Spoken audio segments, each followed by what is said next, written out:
I'm Representative Kimberly Fiorello of Greenwich and Stamford, and thank you very much for this time to speak in your public hearing. I believe we must have always safe and legal abortions available to women as an option for her to choose. And President Bill Clinton brought into our common usage the phrase safe, legal, and rare.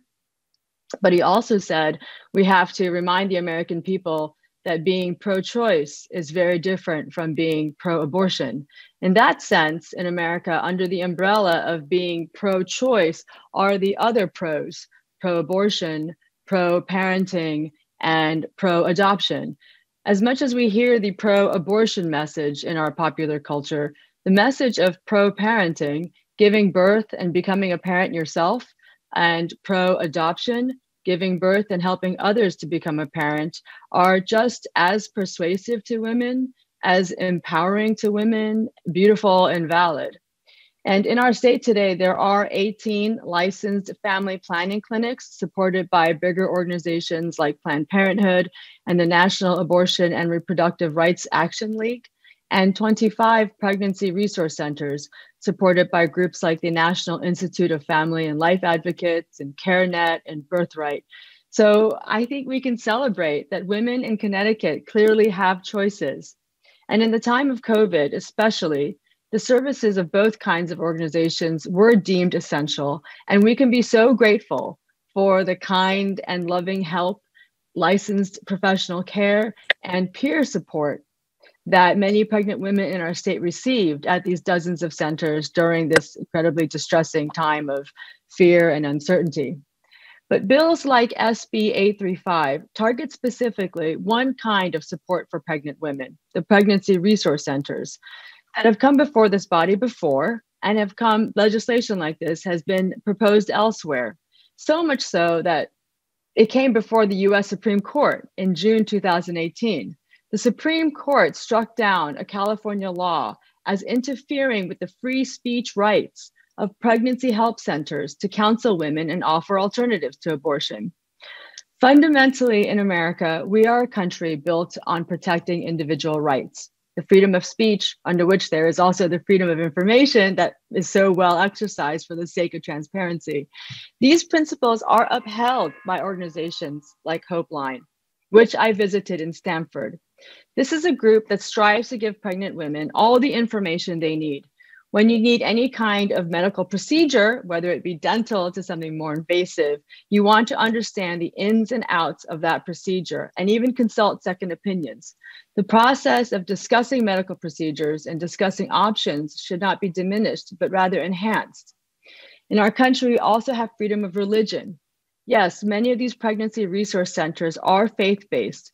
This is different from family planning clinics.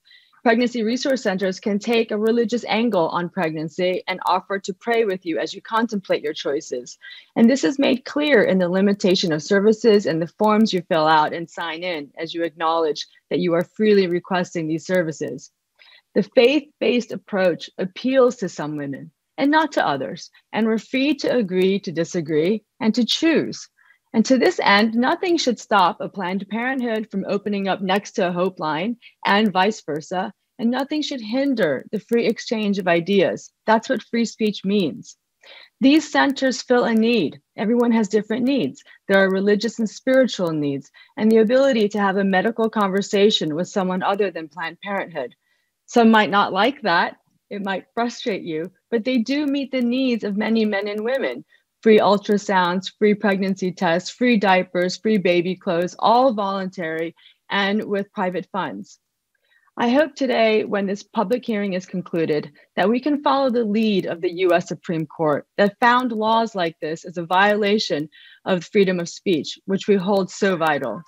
Pregnancy resource centers are a vital part of the conversation and the exercise of choice. Bills like SB 835 seek to infringe on the free exchange of ideas only on one side of the conversation. Upon listening to the various testimonies, for the sake of fiercely protecting free speech and the free exchange of ideas, the committee will vote no on SB 835. Thank you. Thank you, Madam Chair. Thank you very much for testifying. Are there any questions or comments from the committee members?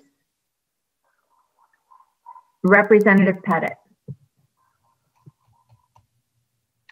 Thank you, Madam Chair. Thank you, Representative, for your testimony. Can you tell us a little bit more about your visit to the Helpline Clinic in Stamford and what you experienced? Yes, thank you for asking that. It was very much like walking into a sort of peaceful environment. It was very clear from how they welcome you in, and you see the framed licenses of the practitioners there, whether they are CNAs or RNs or medical doctors, much like you see in any other facility that needs to be licensed. And they have wonderful comforting chairs where you sit, and they ask you quite early on, as soon as you walk in, to fill out some forms where they explain the services that are offered here. And in that form, it's very clear what is offered and what is not. They make it clear that they do not do abortions or abortion referrals, and that they offer peer counseling. And I had a chance to walk through the facility. I can see that, especially in this time of COVID, their services are being used. And I think they provide a vital off work that clearly women in Connecticut are partaking of. Thank you for that. And again, thank you for your testimony. Thank you, Representative. Representative Dauphiné. Hi, good morning, and thank you, Representative Fiorello, for coming to testify. Did you mention that the centers also help men? And can you explain? Yes. So what I learned there is they have three prongs of approach. One is prevention. One is intervention. Prevention meaning they do at local schools such about abstinence, how to avoid risky sexual behavior per se. They also do intervention where they do provide pregnancy tests, ultrasounds, to make it clear that you are pregnant and how far along you are, and then to discuss the choices that you have. But they also have recovery care. And this part I thought was really quite amazing. They do make it clear that they are Bible studies, but they have one that is offered to men, and I'm looking at my notes, and it's called Healing a Father's Heart. And this occurs for men. It's available to men whose partners may have had a miscarriage or a stillbirth or an abortion.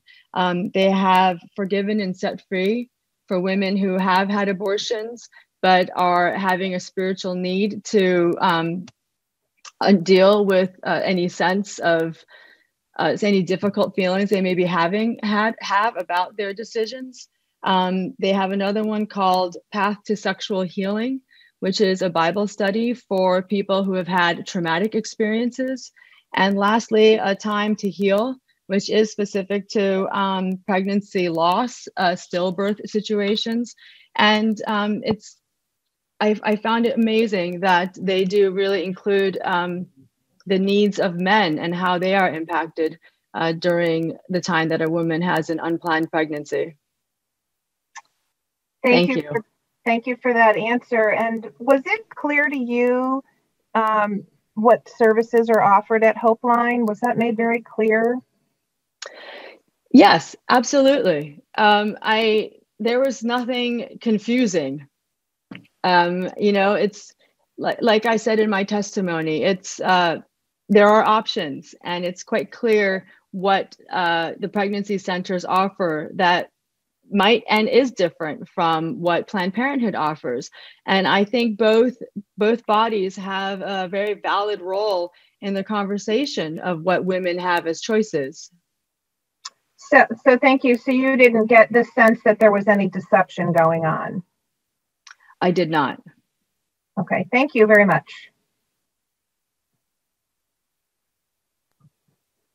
Are you finished, Representative? Yes, sorry. Thank you. I guess some people are having difficulty with their hand raising function. So please feel free to reach out to one of the ranking or the chairs or the staff, and we'll make sure that you are able to ask your questions. Next, we have Representative Carpino, followed by Representative Claridis Petria. I don't have a question, ma'am. Oh. Just difficulty with the hand function. Oh, I'm sorry. I thought that's why you knew, because you weren't able to do it. Okay. Representative Claridis Petria, did you have a question or a comment? Okay. Thank you. Thank you for letting us know, though, Representative. Appreciate it. Representative McCarty. Thank you very much, Madam Chair. And I just wanted to welcome Representative Fiorello, thank her for her testimony. And in answering Representative Dauphiné, you said you did not sense any deception in any of the advertising. And do you know for when the Hope Line was founded, how long have they been in existence in Stamford? I believe they've been there for quite some time. I don't know exactly when they were founded there, but it's a few years or more. They get a lot of their, the women who come through more from word of mouth. And I got the sense that they've been there for a while, serving many women, and the word spreading by word of mouth, which takes time. All right. Okay. Thank you. Thank you very much. Thank you, Madam Chair. Thank you, Representative. Is there anyone else with any questions or comments? Representative Gilchrist. Thank you, Madam Chair. I too am struggling with the raise hand one. So I'll just wait. Thank you so much, Representative Fiorello. We haven't had the opportunity to meet, so I appreciate your testimony today. And it's positive to hear you mention the full range of options, because that's, I think, where all of us are coming from. We want to make sure that women have access to all of their reproductive health options. And so it's also positive to hear that in your one experience, there wasn't any deceptive advertising, because the point of this policy today that we're discussing is to make sure that false or misleading commercial speech is not permitted. And so I do appreciate that your one experience showed that. It shows that you support that. But we're looking at the whole range of these centers across the state. And we do know that there is misleading information and speech being used. So I look forward to the conversation. I think we all are wanting women to have access to all of their reproductive health care options, including parenting. Thank you. Yes, thank you, Representative Gilchrist. And I think that the accusations or alleges of false advertising or misleading advertising, as I have seen, can be said on both sides. But I think the point is that this is a free exchange of ideas. They are offering different kinds of services, and the law, SB 835, seeks to infringe on the exchange of ideas on one side only. And there are other laws that exist and organizations that seek to ensure the fair level playing field for consumers. So it's not that there's nothing out there to protect people from deceptive advertising as it exists right now. But thank you.